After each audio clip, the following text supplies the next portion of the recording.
All right. Happy Tuesday. It is Tuesday today, and we are back with another episode of Learning Tech Talks, where we are continually exploring the landscape of learning tech while cutting through the fluff. And today I'm joined by Alexander Salas, and you are from StyleLearn, you're from eLearning Launch, you've got all sorts of cool stuff going on, and we're talking about all things e-learning. So this will be a fun conversation. I think I pronounced your name correctly, didn't I? No. No? Okay. Correct me.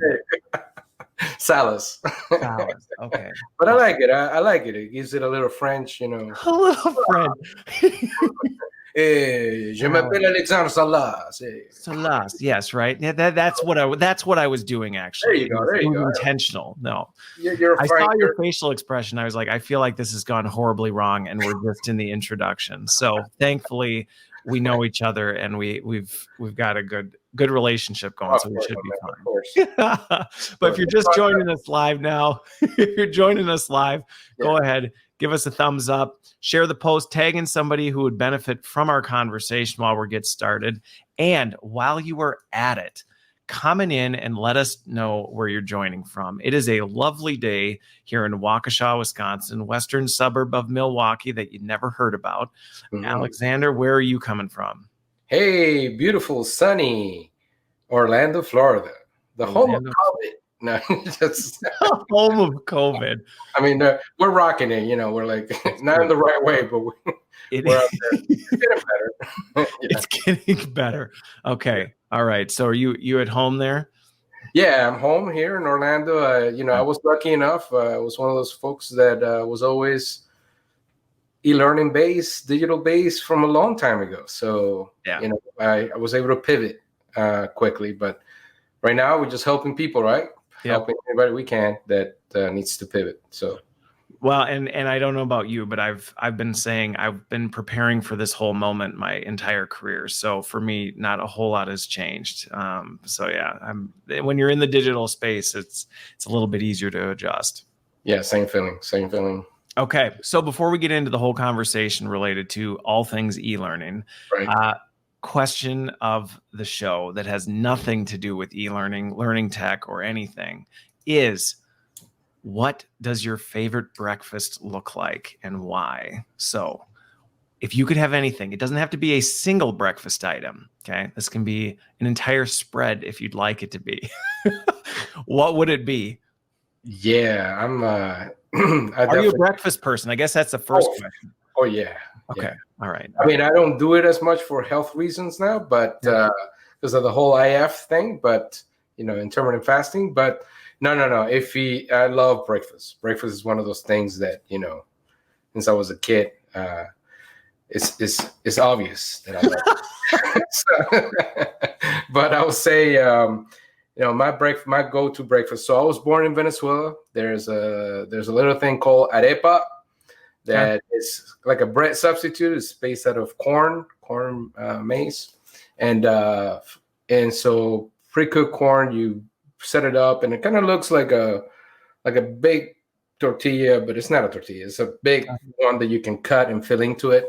So that with butter and some fried eggs, bacon, some steak. Hey, you said spread, man. I'm bringing it. I did. I gave you free reign to answer it how you wanted. And therefore, that's why we look so good. Okay. So yeah. So that's definitely the go-to. Fried eggs with some arepa, some butter, some nice cheese, steak, bacon. Yeah. All the good things. Sounds coffee, of course. Coffee. Yeah. Okay. Coffee. You cannot forget coffee. Yeah. No, that would. And I'm not talking just any coffee. I'm talking like Cuban coffee. Okay. Just kind of okay. Gateway to cocaine, basically. All right. I know if you know the story, it's a little cup. I gotta give some background here. Okay.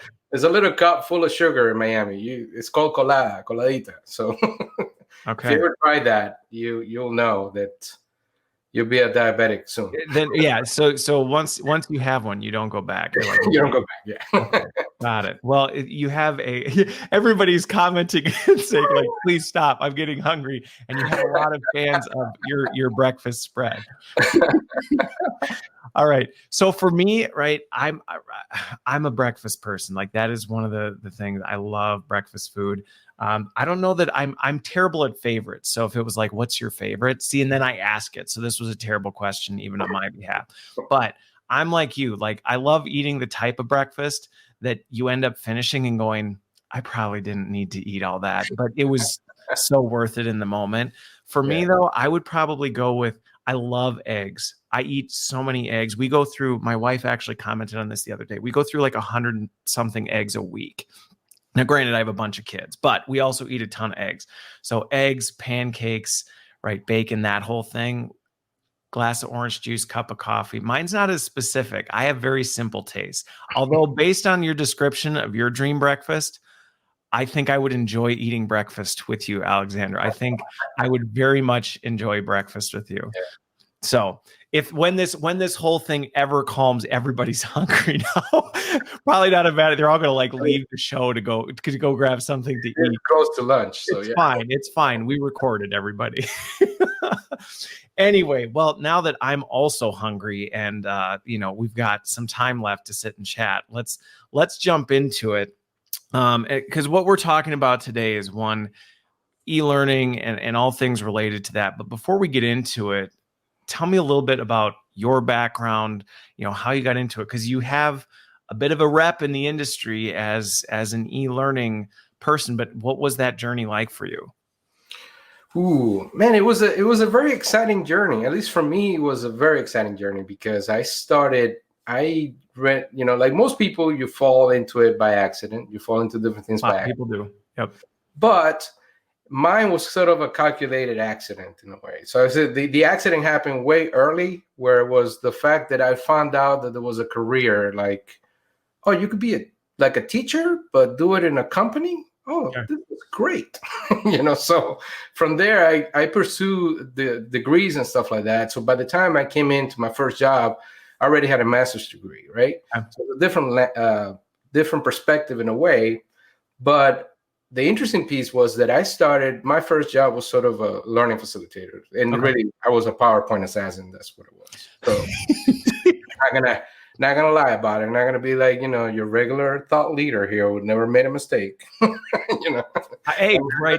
The thing is, when we don't acknowledge that stuff, we're lying, right? We've all been there. I mean, I remember I think I have my first e-learning on a 3.5-inch floppy or something. So yeah, it wasn't pretty. Yeah. So this is back in 07, 06, and I was a PowerPoint killer, but I always had a little bit of an intuition to make things either fun or creative or show some, sparkle a little bit of that in between. It wasn't just like, bunch of bullet points and text. So there was always imagery and things like that, but I had no idea like what was design and none of that, like, graphic principles or anything like that. So I started doing that. And then I realized, okay, what I'm doing, it's not the best thing I can do for learners because I'm just doing it at this moment, at this time. Then what do they do after they leave? Yeah. How they can, find resources. And this was when you were facilitating, right? So this is way back, right? You were a classroom junkie. That's right. That's what it was. ILT, ILT dope. ILT junkie. So I was, it started sort of in the idea of supporting learners after that. So how can I support learners? Then I was saying that web technologies is the way you support learners, right? Everything is on the web. Anybody has an intranet. The companies have intranet. We can supply like an internal page with resources. So it started that way. And I started learning HTML and CSS on my own terms because the companies I work for didn't say, oh, you know what, you should go learn this. So that's how I started. And then obviously I landed in Captivate. Right, that was the first thing. That was your first e-learning development tool. Learning, yeah. And you went, "Oh my word, what is this?" Captivate goes back, long time, long time, close to 20 or more. So I started 15 or so. I started using it. I think it was Captivate 3 or something. And Okay, so so it was after Robo Demo, because Robo yeah, Demo then yeah, became Captivate. way back. Yeah, exactly. So after Robo Demo, I think it was Captivate 3 or so, and I was working for the CDC at the time, and I was working with a bunch of scientists and stuff like that, and I was like, somehow, I don't know how I did it, but I convinced, I had good leadership, but I convinced them to buy the Adobe Learning Suite, which had Flash, it had Captivate, all of that sound booth back in the day, Oh yeah. yeah, that I could actually talk back to each other. They had all that good stuff back then. So when that makes just the process easier. But if you think about it, you're still developing a website type of element. So that's where the love started. And I started working with Captivate, got really good at Captivate. And then I found Storyline. Actually, by needing a job, I found Storyline in 2013, 2012. Okay. So. Yeah, because Storyline didn't come out. There was Articulate Studio Studio One was out for a while, and then they came out with Storyline. I remember that was like, it was so exciting. I remember when Storyline came out, it was a big deal because it was a big competitor with Captivate. So what's funny is my journey was actually pretty similar, right? I was a teacher and then decided like, this isn't for me. And then you learned, hey, I can teach in a different way. And you did the facilitation thing. And then I found my way into e-learning. Similarly, I was doing software stuff and I'm like, we just keep teaching people software and we show up and then we leave and they have literally nothing left. And so mine was a combination of basic job aids and demos in Captivate, right? You learned how to basically create software sims, which by the way, is not the most efficient and maintainable thing in software where software is changing all the time, but it worked, right? It did the job at the time. Okay. Yeah. So go ahead. I have an interesting anecdote on that because you mentioned that thing of, we're doing software. I had a job, the same thing you're talking about, which was a software trainer. Okay. I had to train people on specific software. It was called custom based. And so the interesting piece is I see this in the same way you're thinking. I'm traveling 4 days a week, the travel warrior thing, right? I'm traveling there 4 days. I go on a Sunday, train the people from Monday through Thursday, come back home every week or every other week, right? And then hit me up in the comments, by the way, if you're doing this or done that, because that's a very common thing. So I do that and I keep going like, you know what, this will be a great enhancement for this. At that time, I already knew Captivate, so I was like, I created a little Captivate thing. I actually grabbed something else that was like the automated software agents out there, SitePal. I don't know if you ever heard of it. It's cool. It has the animated. Sometimes it's freaky because it's following the mouse movement. Yeah. So they're looking up like, but anyway, I incorporated that. I showed it to the CEO of the company, right? And the guy's like, "Oh, that's nice. That's nice. Keep that in mind." I was like, "Okay, yeah, but what do you think about this instead of like, or in helping us?" I was like, "Why would I give up $1,200 a day on you going and delivering training?" So came down to money, basically. Yeah. Well, and again, it's interesting how some of these things unlock, right? Because that was one of the ways I ended up setting up the e-learning team was it was similar, right? I actually created a little sim of the software. It was a perfect replicate of what it looked like. And, I had the leadership go through it and they're like, is this like an environment? I'm like, no, it's not. It's a complete separate thing. And it was like, what is this magic you created? Like, well, it's called digital learning. Oh, so sorcerer, what are you bringing to us? Right. What is this voodoo that fire? eLearning fire. Yeah. Yeah. So, and it's been interesting to watch over the last 20, like you said, 20 years. Some things in the evolution that we've been on, some things that haven't evolved quite so much. I think that, the topic we talked about with e-learning is, you see this a fair amount where in many cases it gets a bad rap, right? People, e-learning's the worst. It doesn't do this or it doesn't do that, or it's not the right tool for the job. And to me, my perspective has always been like, e-learning's it's a tool, right? It's neither good nor bad. It's what you end up doing with it. But I'm curious, where do you think some of that, like, almost animosity comes? Sometimes you almost say, oh, it's e-learning, and there's a bit of a visceral reaction, sometimes from learners, sometimes from people in the field. Well, I can attribute it to many different things. For one thing is democratization. We have democratized everything where people can use any tool, grab any tool and use. And that's great. That's a great thing, because that's an easier way to get started. But the other part is that if we're talking about what, usually you see on LinkedIn, is that you have thought leaders that never done anything, that never created a presentation in their lives, and they're just critics, like the guys on the Muppet Show. We talked about this. Yeah. What are their names? Somebody who's watching. What are the two old guys that sit up in the balcony? I can mimic their laugh, but I can never remember their names. Yeah, they're gonna be like, it's time to troll eLearning. Right? Yeah.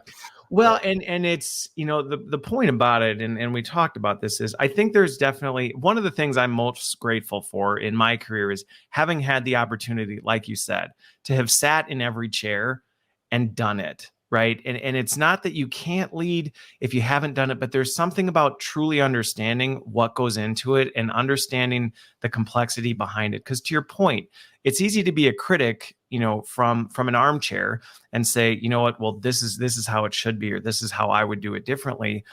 But when you've actually been there and the pain that goes into it. I mean, I have a lot of empathy for, Waldorf. Thank you. Waldorf and Statler. Thank you.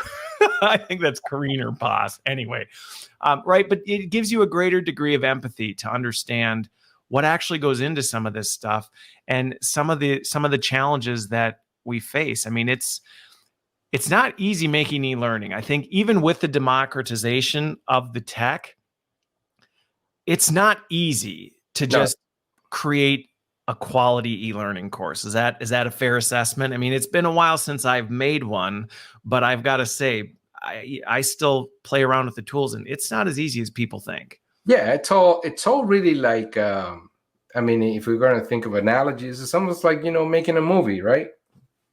Like, make a movie, no problem. You got right. I've got a phone. I've got an iPhone. Go out. Put a nice mic out there. I write a little script, maybe not. Who cares? It's acting. So just grab 3 people that I know and go do a movie. That's a movie, right? Piece of cake. We're all Steven Spielberg, apparently. Yeah. So the key thing is like this, like thought leaders, right? Like, thought leading is not bad. It's not the problem. There are some thought leaders that are not good. So the same situation happens with anything else. E-learning is specifically, if we're going to really get into the whole, if we're going to think about it from a more, let's say, strategic perspective and professional perspective, you said is the tool. I agree with that too. It's really the delivery methodology, right? So it's delivering something for you. What is it that you're delivering? That depends on how well you are designing what you're doing. It could be the same with people are mesmerized with a great lecture that is well delivered, right? That's well presented. Yeah. And in most cases, a lecture is not that. So, yeah. Well, that's just it, right? I mean, e-learning gets a bad rep. There's lots of bad classroom training. There's lots of bad video content. There's lots of bad stuff out, and you don't blame the tool or the delivery mechanism. And I think the thing that you hit on, and somebody, Marsha brought this up, I'll address this one too. But, one of the things is, as I've structured teams and organizations in the past, I design them around the operational supply chain of learning. And one of the things that I see that oftentimes the developers take a hard time is if that front end analysis of like, what are we trying to do? What are the core problems? How do we actually break that down? How are we actually going to architect this to actually solve the problem? If that just gets dumped in your lap and that's not done right, and we just need to make a thing, here's some content, and we've all seen it. Can you make it look pretty? Right? Like when what you're handed, I mean, so I am curious what your take on that, because it happens all the time, right? It happens all the time where things are just dumped on that. And the thing is, I see it as, to some degree, it's a reality of the space. Sometimes you're going to have to do that. I don't necessarily think there's always no value in what you talked about, right? The design, the style that you can make, even if what you're creating isn't necessarily going to do everything the expectations are there. but there is something to be said about making the experience palatable. Of course. Yeah. And so, it's we always talk about, aligning to the business needs and supporting the business needs, right? And the interesting part is that sometimes we get caught in this artist dilemma, which is like, oh, you don't understand my art. I can do this in a week. Yeah. What I do is so special, right? So it's like, yeah. So, sometimes you got to understand, if you're going to understand what the problem is, what the actual business problem is, and that business problem needs something in a week, right? They need something. You need to provide that something. Then it doesn't mean that you can't come back and refine, but you have to provide something to stop the bleeding, as they say, right? Yep. We're losing a lot of money. This is having a problem, blah, blah, blah. I.e., Starbucks shutting down stores, right? When the situation happened with Starbucks. So in the same situation with eLearning or anything else, again, it's just a delivery method.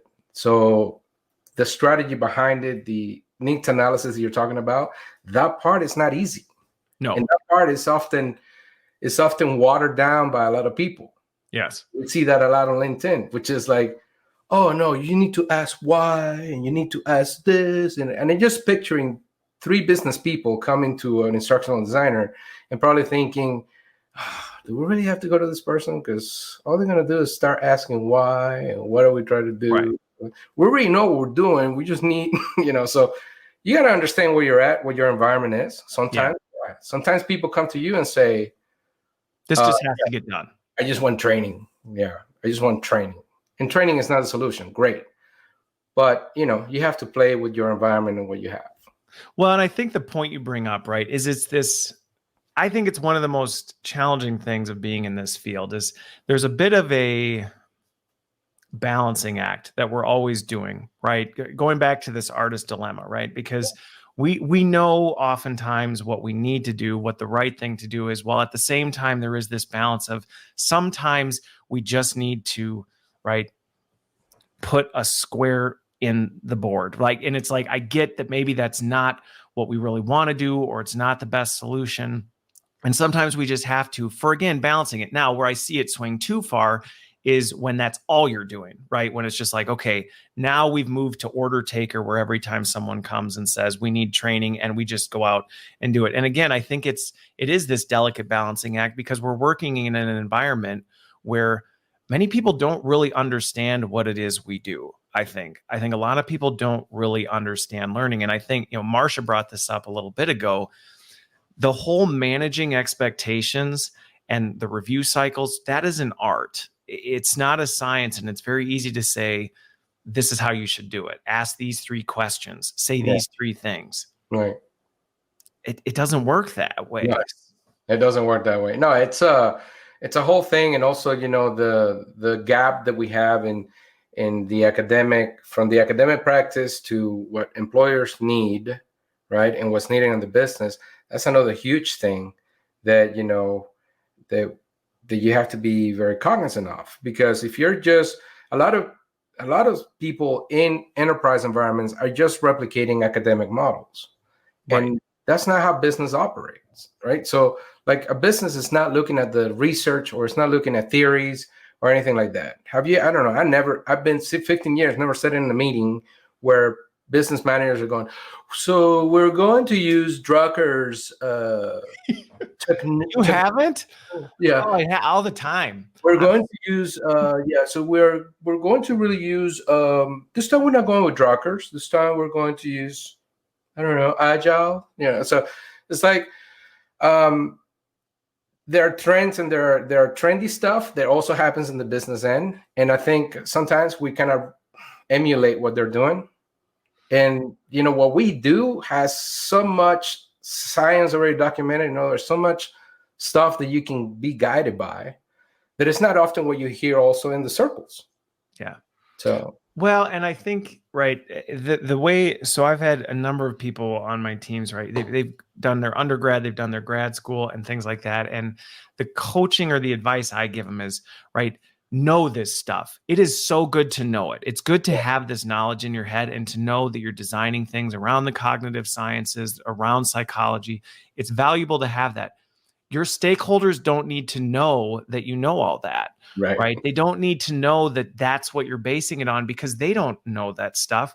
And so you're speaking a foreign language, I think, and I've found over the years, absolutely build your plans, build your designs around the academics, things like that. But you don't need to lead with that, because it actually can also, kind of going back to the managing stakeholders, it can lead to those eye rolls where it's like, I just asked you to do a thing and you're giving me a 15-minute thesis on Kirkpatrick's levels of evaluation and Maslow's hierarchy of need. Like, I just asked you if you can help me solve this problem. Yeah, let me tell you about Addy and exactly how it works. And so, Sam, come on, Addie's dead. Addie's dead. What are you talking about? Oh, Addy's dead. Oh, okay. Now, when you say Sam, do you mean Skinner's successive approximation model? Oh my gosh, let's not get into this conversation right now. I'll end up ending the live stream. But so let's talk about this from as people are moving into this, because I get asked a fair amount, I'm sure you do as well, from people who are maybe looking to get into learning and development. They're maybe looking at taking a step in, and they're saying, hey, I'm not really sure where to start, because I will say it's not the easiest thing to figure out your path in. Some people find that's why so many people kind of stumble into learning and development, because they happen to be doing it and suddenly they go, oh, wow, I didn't realize that this is a thing. So where do you guide people to start? Well, people usually start with e-learning. I mean, like for me, I had a journey similar to yours, where it was like I facilitated and then I've had kind of the digital move. Yeah. Yeah. And then most of the accidental things, I would say the easiest way to start is to be a learning facilitator, to be a quote unquote trainer, because that's a bad word today. so what is that? It's being a learning facilitator is usually the easiest way to start, because those learning facilitators you usually end up creating your own content, right? Okay. Now, if you're talking about e-learning and specifically doing e-learning, then today is a different world. I mean, you don't have to. You can just prepare yourself to be that, and you can create your own learning portfolio, and you can start creating pieces. Here's the issue. We talked about democratization before, right? Which is a great thing. Everybody can get a hold on the tools. You can get a free sample of any of the tools. Many of them have free trials, go 30 or 60 days. And there's a ton of tutorials in YouTube, everywhere else.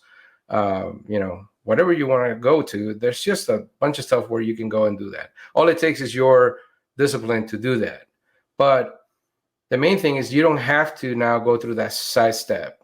It helps to have that side step, because if you learn how to actually engage and deliver, then you can kind of close the gap between face-to-face and being asynchronous. You have a better idea, I think. But I would say to get started, you definitely want to, it depends really on your goal, right? So if you want to get a job, let's say work in an organization, then look at a job post and look what is being asked, and pick the main thing that is being asked and what's more relevant in many areas. So usually when it comes to learning, you got 3 apps that a lot of people are chasing, right? Or they're using. In other words, the company is already using it, right? Which is Captivate, Storyline, and maybe Lectora. Maybe Lectora. You might get a few, iSpring Studios. I don't know. Yeah, we'll see. iSpring Studios. Right. Yeah, let's mention some more, so we're not like, Yeah, right. We're not right. Elucidat, we can throw that out. Gomo. I mean, yeah, we'll just list them all. Sponsor, trust me. Evolve, Elucidat, and if you go to my YouTube channel, StyleLearn, you can grab there. I've done samples. I do these things where I just grab the tool and jump on it, and for the first time or something, and say, okay, let me see if I can figure it out. If I can figure it out, then it's probably worth taking a look at. Well, what's interesting about it is, I think, because one of the things, at least for me, right, when I first was getting into e-learning, my biggest struggle was somebody had said, you really should learn e-learning tools. You should just go come up with something. And that did not work for me, right? This idea, I remember just sitting there going like, okay, so if I'm going to create an e-learning, what would I create? I had nothing. Now, granted, I wasn't as plugged into the articulate community, right? LinkedIn wasn't even a thing at the time. So I think there's so many more resources now available that can help people do that. But it is interesting, some of the things that when we think about, right, information architecture and some of the principles of graphic design, right? Mhm. Like I think of crap or carp, depending on how you want to, phrase it, right? Like those kinds of things that help you start to understand the way people consume things, the way you actually drive people through content. There are some, web design. I have seen a lot of people who get started in web design because, to your point earlier, you're basically creating a fancy web page is Yeah. really what you're doing. The Yeah. tool just democratized the process. Yeah, it's true. So the key thing is like, you may know HTML, CSS, and JavaScript, and you may think, oh well, based on this conversation, I'm just going to go learn those languages, right? And that's going to be great for you. The problem is that's not going to make you good at any other tools. You're not going to be able to do That's anything. true. It's a start. It could be a starting point, but it's certainly not the finishing point. Yeah. So it's more like a refinement thing you want to do, because after you know those languages, then using the tools, you can do some pretty awesome stuff, or you can enhance the capabilities of that tool with knowing those languages. But primarily, look, you have to understand the following. You can learn how to use a tool. Here's what I see the main issue and the reason why I created the Academy, right? Because when you have a choice to go learn a software, usually what you end up looking at is someone that is an expert in the tool, has been doing it for 20 years, and now they want to make the mistake that all SMEs make, which is give you 20 years of experience in 8 hours, right? So It's like, you're going to learn everything about this. So if you look at the file menu, we got the about section. In the about section, so you don't need to know any of that. The whole approach that I'm trying to say is, look, what are you trying to do? Here, you're going to make something, right? And this something is going to be relevant to what you'll be doing in a job. Okay. So you learn that piece. The rest of it, you need to learn it on your own. You have to continue to use the tool and practice it. It doesn't matter what you take. If you're not practicing on the tool, if you're not using, it's like an instrument, or it's like, you'll lose it. Lose it. Yeah. Well, and if I remember right, like last time we talked, when you were in your transition out to what you're doing now with eLearning Launch, that was part of what you were doing with this, was to try and create a path forward for people who were looking to get into eLearning, right? I mean, it was to help them pragmatically step into this space. Because to your point, if you start like I did and it's just like, go make an eLearning, good luck. Yeah. If somebody watching has successfully done it, reach out to me, because I'd love to know how you pulled it out, because I couldn't. I'm like, well, I guess I can make a tutorial on like Excel. I'm like, this just isn't working for me. But to your other point, if you go too far and it's like, build an escape room. Yeah. Wow. Like that is dramatically different, and the learning curve on that. And sometimes you go through that process and you go, that's just too much. I mean, I remember the first time I built my first triggers and variables program that just was, and I ended up going down a rabbit hole that I couldn't get out, right? Because you can lose yourself in that. So it is a journey along the way. So I think it's cool that you've been able to do that. And, have you found people are finding value regardless of where they are in that journey? Oh yeah, absolutely. Absolutely. Especially because it's not again, it's not so much the content, but it's the experience, right? So it's the fact that you're not just learning the software, but you're creating something as you go. And not only that you're creating something, but you're getting feedback on your creation. So it's almost like it's really nothing new to be honest, because it's very similar to master learning, of Benjamin Bloom's master learning back in the 50s. But the idea is, look, you create something, I look at it, I give you feedback on it. If you're on the right path, then you keep doing what you're doing. But if you're not in the right path, let's correct a little bit. I'm working with you, and let's make it better. And so at the end, you have a full structure of a course, and you're doing this, in less than 4 or 6 hours, depending on, of course, how much you practice. But the idea is you're able to build that first course. That doesn't mean that you're going to be an expert in the tool at the end of 6 or 8 hours.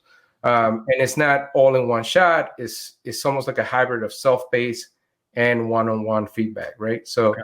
that's what's working. Of course, we do the cohorts, and you mentioned the escape room. I'm doing escape room right now, and one of the biggest things that people couldn't sign up for is because I said, well, you cannot come here think beginner. You're gonna be doing a You've never designed an e-learning in your life, and you're going to come out and you're going to be able to churn out escape room e-learnings. you'll be running quick. But you mentioned that it's really that scaffolding structure, right? Is that the dedication that you have to it? You have to have that exposure over time, and the other part is you have to think of it. A lot of people make this mistake where they say, oh, well, we just go learn PowerPoint. Go learn PowerPoint. We're really good at PowerPoint, and you'll be able to do Storyline, and you'll be able to do Captivate as well. And I was like, yeah, you may throw things on the stage, but on the scene, on the canvas, but there's programmatic thinking that you have to get acquainted with. And what I mean by that is you don't have to write code, but you have to think like a programmer. You have to think about clicks. You have to think about what happens next. What if the user does this? What if the user doesn't do that? What are the loop, if you're doing custom stuff, right? Yep. So, yeah. Well, and I think, what we're talking about, Andrew brings us up, right? There's a lot of cool stuff you can do with e-learning tools, right? Especially because with tech, there really aren't any rules. I mean, there's some, but very limited, and they continue to dwindle. And I think, this is a thing where it's like, just because something's cool doesn't necessarily make it usable. Now, that said, where I've seen this go too far is, right, going back to the armchair, gosh, their names, Waldorf and Statler, right, is saying that, right, learning these cool things is bad. And to me, I actually encourage people from my teams and have over the years, like, learn how to do this stuff. Just like I think it's great to go learn the academic side of learning neuroscience, psychology. It's great to know that stuff. Just don't then take that and try and find a place where you can stick it anywhere you can just because you know how to do it. And I think that's some of the things that I see as people are developing these skills. It's great to learn. It's great to know how to do custom stuff and build these amazing things, because you know what? When the time comes and you go, you know what? We've got this problem in front of us, and I actually think the best way we can solve this is this really cool approach to thinking differently about it. That's a great way to do it versus, hey, I learned this cool thing. Now, literally every e-learning we've created now looks exactly like that. Yeah, it's like learning how to do Beyond, right? Like the explainer videos, Beyond, or Animaker or whatever. And every single thing that you get served has an anime or the hand-drawn video thing, So it's like, okay, is there going to be anything different? But by the way, Kay, this is the thing. Going back to admitting we've all made these mistakes, and I'm all about let's just be honest, right? The first time I saw my first sketch animation video, I was like, this is amazing. And guess what happened? Pretty soon, everything was a sketch animation video until I started actually talking to my learners, and they're like, if I see one more of these things, I'm gonna puke. And you're like, okay, lesson learned, right? So you learn these things over time. That's like, yeah, okay. And we make mistakes, we fail, we adapt, and things like that. But yeah, I think that's your point about the escape room thing. I think it's cool that you're helping people build these really cool, unique, different approaches to e-learning so that they can, when the right opportunity presents itself. Yeah, no, it's a very interesting thing, and people produce challenges all the time. Like, people get really excited because then when you start thinking in that way, it's almost like you're opening a new field you were not looking at, right? So it's almost like when you're in a game and the old school games and the maps, the map is all obscured, and now you're shining a little light on it, and now there's a new area in the map that you've discovered. So that's pretty much like the learning process in a way, right? It's like, oh, there's this new thing now. I see it a little different. And if you do that, then when you're practicing, just like you say, and you practice these things, it's not just because you're making these cool things, but you're also practicing these workflows in your head that are programmatic. They're different workflows. And then you can modify that existing workflow to something else and get something going the same way. Just like I tell people, it's like, pick a tool and learn that tool. If you're doing e-learning, learn Storyline or learn Captivate. Once you learn one of them and you go to the next one, you're going to find very close similarities to everything else, right? There's going to be a timeline. There's going to be some specific instructions, triggers, or advanced actions. There's going to be some animated things, and they're going to be objects. So, and if you take it then to the next level, which will be you creating a custom coded thing, now you have all those notions in your head. They're going to be objects. They're going to be instructions. They're going to be codes. Well, and I'm curious, I actually have a funny question for you, but before I get to that, the point we're talking about, and I'm curious your take on this, because to me, the point of thinking, and I think of it as systematic thinking, right? When you get into e-learning development, you have to think like a system. Like, where do you want things to go? What are the different paths? What are the different ways? What are the triggers? What does the user experience look like? And you have to almost step back and map that out to be able to know where you're going. And I think one of the mistakes I made early on is I just jumped into, just develop, right? You just like start developing and you start creating this without actually taking the forethought to think about, okay, how's this all going to fit together? And I remember one of the first courses I did, when I did that, I ended up doing so much rework, because as you started going through, you'd hit a wall and go, oh, I actually needed to do this. Well, now you just created a ripple effect that blew up the whole system that you hadn't accounted for. So I'm curious on your take. Do you storyboard? Do you recommend storyboarding things out, or how do you help people think about the whole system before they just start putting pen to paper? Yeah, so definitely storyboarding is very helpful, and storyboarding with the visual elements is very helpful. Especially, I usually break it down this way. Like if you're not using the player and you're doing a very custom thing, which you can still do in Storyline, right? You cut the player out. There's no menu selections. You're creating your own next and navigation buttons or whatever buttons. Okay, so you're a custom button guy. Right. Yeah. And so if I'm creating my own custom stuff, that's usually where I like to live, or I like to be at. Then you definitely need to storyboard the thing, and you sort of create a story to it. And key things for me when you're developing a learning look is it's a delivery method, and it's still the same experience as if you were face-to-face with someone, right? If you're doing it right, you are taking in consideration their autonomy, right? Their capability of making a choice of where they're going to go and how they're going to do things. So just because you like creating games doesn't mean that you create the game and now everybody gets a game. It should be an option. It should be an option for me to say, well, I'm going to play the game, or no, I don't like games. I just like to read this PDF, right? Or whatever it is I can read. So have autonomy. Make sure you respect people's autonomy, respect their experience. And that means you're not locking in navigation. You're not locking things up. I should be able to go whatever I need to go. If I already have experience on the topic, I don't need to see your stupid introductions and your video. Let me go take a look at what I need. Personalization, right? I mean, that's what we're talking about here, is designing the experience to be personalized and empower the learner to make the decisions on what they need. I know. So sometimes, and I say it like this because it needs to be said. Sometimes feel it. Sometimes for people like, oh, I don't like what he said. But it's like, you have to think of what you're doing, but sometimes you might have a bias yourself. Again, a lot of organizations I'm doing, what I see a lot of enterprise do as well, and the reason why we have e-learning and people do a lot of e-learning is because of compliance, right? Compliance training. Yeah. And so we tend to sort of apply that same flavor to everything else, and that's when it becomes a problem. Because in compliance, that's where e-learning is the problem. Right. That could be the problem, because if you're applying the compliance model to every single course you make, then you're going to have those things like, oh, no. You can't, people can be jumping across. We have to make sure they looked at the slide. We have to make sure they looked at everything. And we have to make sure that they cannot navigate and, hit the next button until they have watched everything.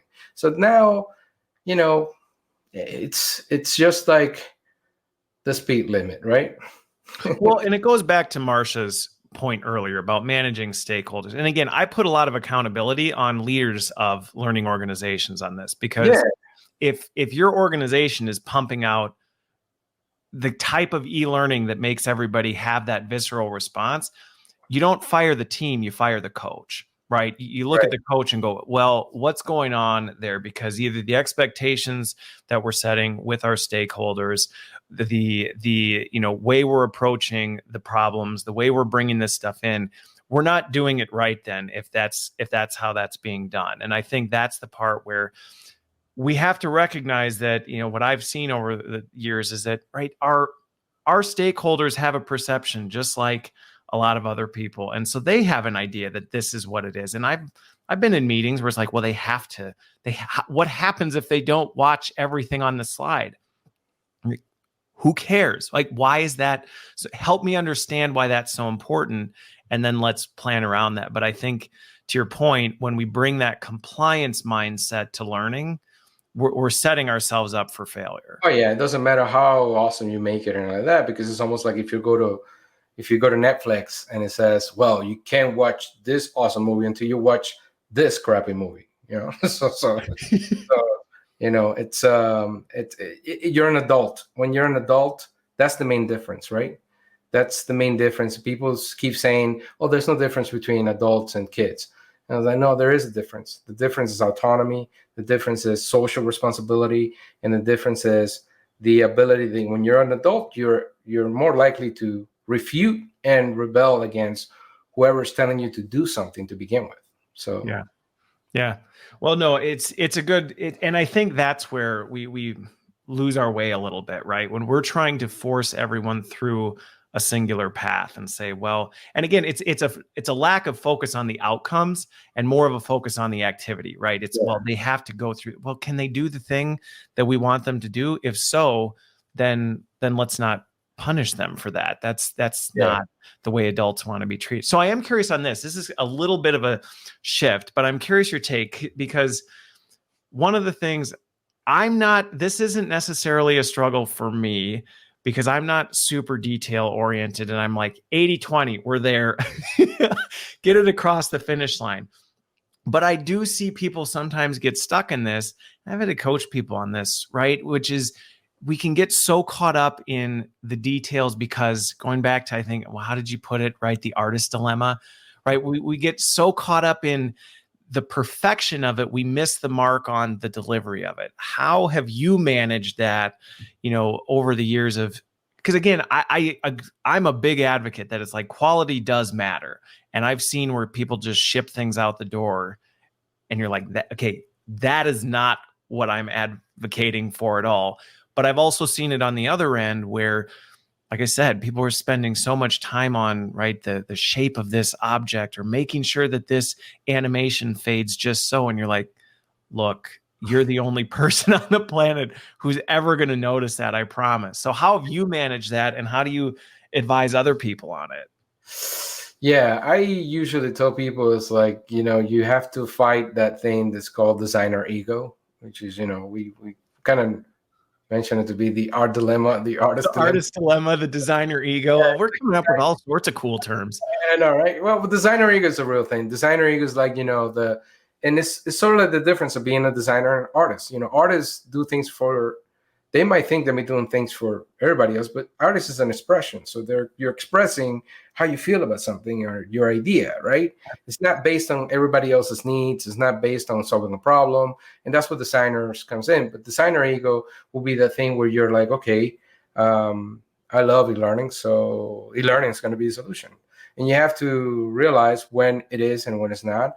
And in the same context, that applies to everything else you're doing with the audience. So you have to know your audience. Of course, your needs analysis, all that should dictate what you're doing, not say, oh, well, this cool interaction with the game is going to be so awesome because I never really done it before, where I can have 3 characters stuck to each other and then we can do a conditional selection and it will be awesome. And so, yeah, you may get a few people that go, oh, that was great. But some people will be like, I don't know where to click. I got lost. And that creates IT support tickets. That creates a lot of issues. So how do you manage it? You have to check yourself. You have to be neutral.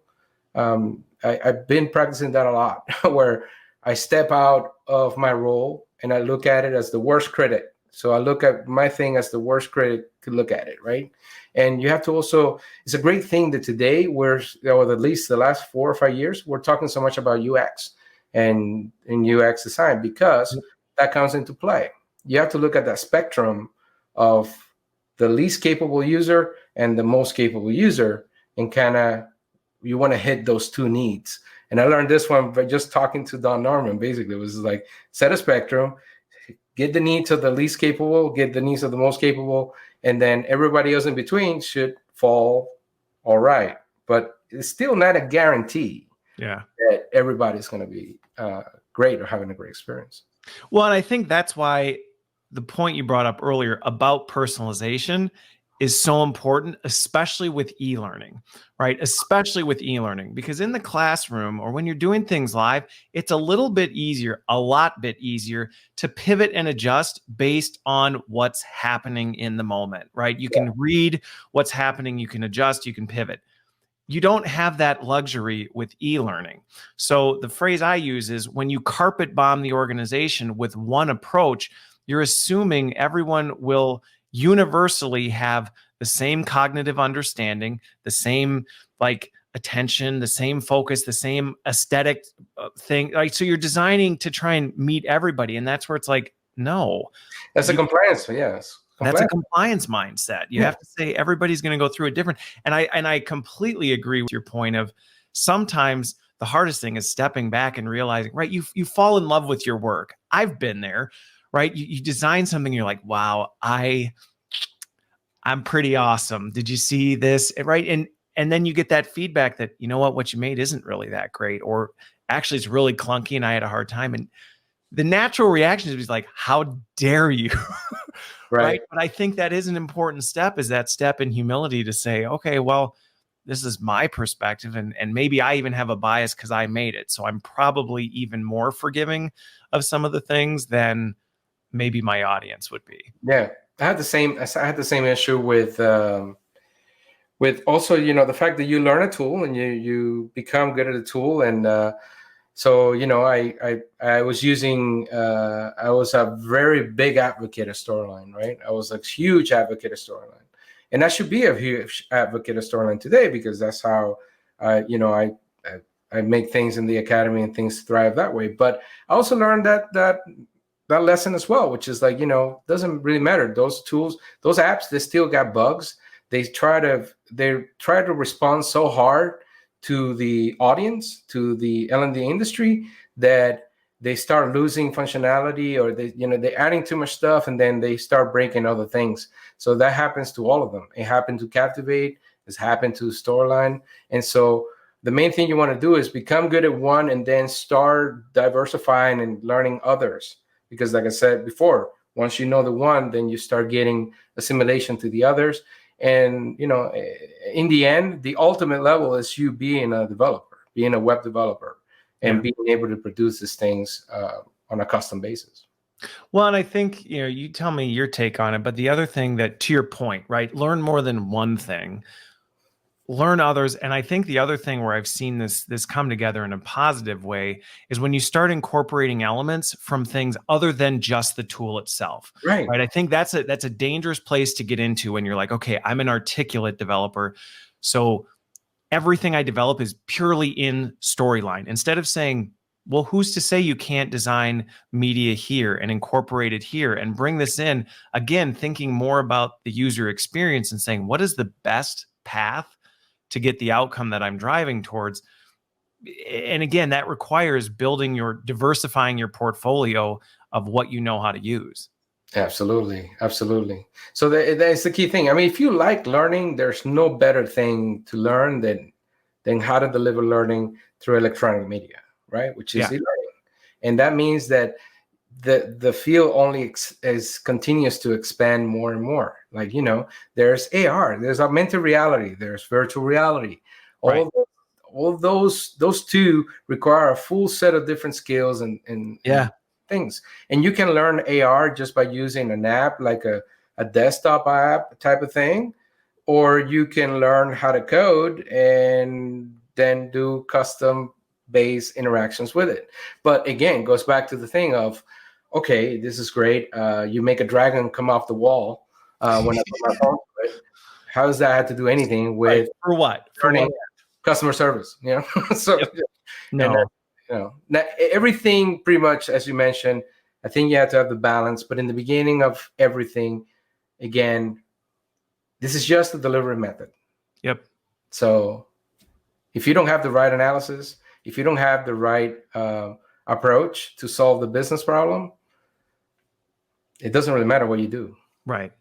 Well, I think, in terms of wrapping up, I know you've got a hard stop, so we probably could keep talking for quite some time, and people are very engaged with the conversation. So thank you everybody for all the comments. But I think, right, some of the big things we've landed on is one, right, start with the end in mind. Whether that's designing the e-learning, whether that's solving for a problem, right? Start with the end in mind, don't start from the beginning.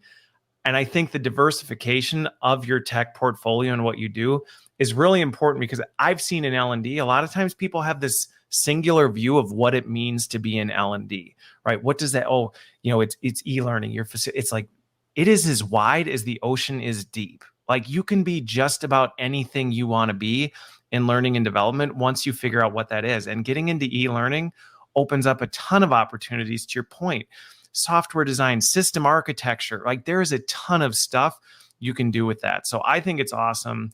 I think it's great that you've started eLearning Launch to be able to help people along this journey and guide them. And I appreciate, having you in my network, and I appreciate you being here. It's been great to reconnect and talk. And I hope everyone else enjoyed it as much as I did. Yeah, awesome. I wasn't able to see the comments, but I'm pretty sure it's blowing up. Hopefully. Well, you can go back and watch the live replay.